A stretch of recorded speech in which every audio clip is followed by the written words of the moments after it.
Hi, my name's Ilma and welcome to my channel. I have been posting Christian blogs 14 straight years every day. Today I'd like to share Leviticus 19 verses 11 to 17. Here's the word of God. You shall not steal, you shall not deal falsely, you shall not lie to one another, you shall not swear by my name falsely, and so profane the name of your God. I am the Lord. You shall not oppress your neighbor or rob him. The wages of a hired worker shall not remain with you all night until the morning. You shall not curse the deaf or put a stumbling block before the blind, but you shall fear your God. I am the Lord. You shall not do injustice in court. You shall not be partial to the poor or defer to the great, but in righteousness shall you judge your neighbor. You shall not go around as a slanderer among your people, and you shall not stand up against the life of your neighbor. I am the Lord. You shall not hate your brother in your heart, but you shall reason frankly with your neighbor, lest you incur sin because of him. You shall not take vengeance or bear a grudge against the sons of your own people, but you shall love your neighbor as yourself. I am the Lord. Leviticus 19:11 to 17. Here's my poem. When anger leads to unkind acts. When you love the Lord your God, you will follow the law of love. You will love your neighbor as yourself, and you will obey God's laws. When someone has done you wrong, abuse, or offend you, it is natural to be angry, but supernatural to forgive and let it go.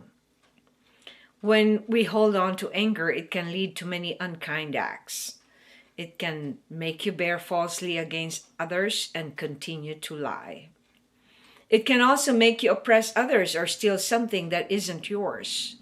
You may slander or bear a grudge against those who did you wrong.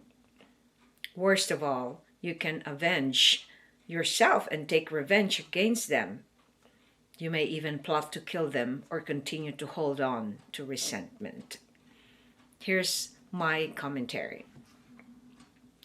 The book of Leviticus was written by Moses, explaining all the laws of the Lord and how it can show up in the daily lives of the covenant people of God. It is a priesthood handbook. This book was primarily written for all the Israelites chosen by God and were delivered from the Egyptians during their exodus out of Egypt while they were in the wilderness. It was written for the priests to stay holy and undefiled so they can bring offerings to God to appease his anger when they commit sins. These are instructions for the whole people of God to honor so they can finally receive the promised land and all of the rest of God's promises to Abraham and all his people. These following verses give instruction to God's people to love their neighbor as themselves. I'd like to tie up anger with regards to these guidelines on how to love our neighbors. Anger in itself is not evil. In fact, God gave us this emotion so we can be able to be kind to those who are experiencing injustice and oppression or neglect. But anger can lead to other sins mentioned in this law of love.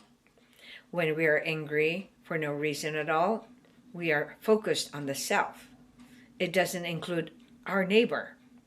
When it is only the self that is the focus, it can lead to many other forms of sins like slander, stealing, oppression, and injustice. Reflection.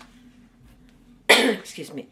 Give some example when your anger has led to other unkind acts.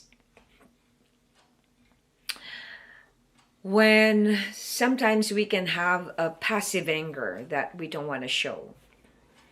And that is more dangerous because when you are having a covert anger, you're trying to cover it up. And so when you are doing that, there will be more resentment build up. There will be more bitterness. There will be more mistrust. There will be more fear of not living up to something.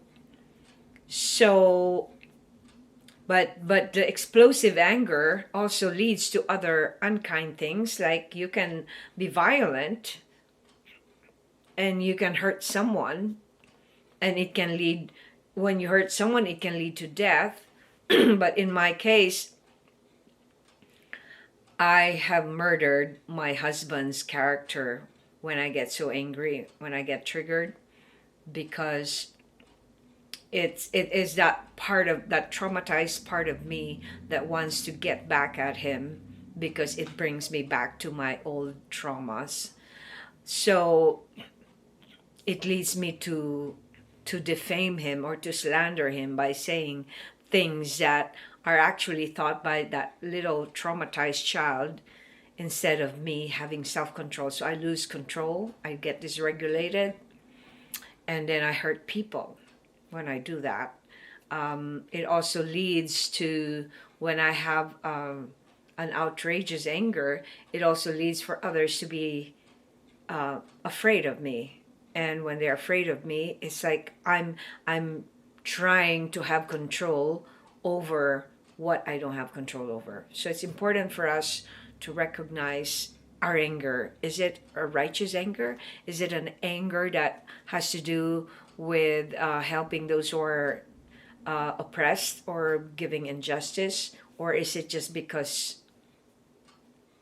we didn't get what we want? Thanks for watching. I hope you check my website at ILMA'S.com for artworks, photographs, and a copy of this blog. Please subscribe to my channel on YouTube, because I've done over 4,000 videos, and if you haven't checked it, just go to Google search and type ILMA'S Poem Devotional or YouTube. Thanks for watching.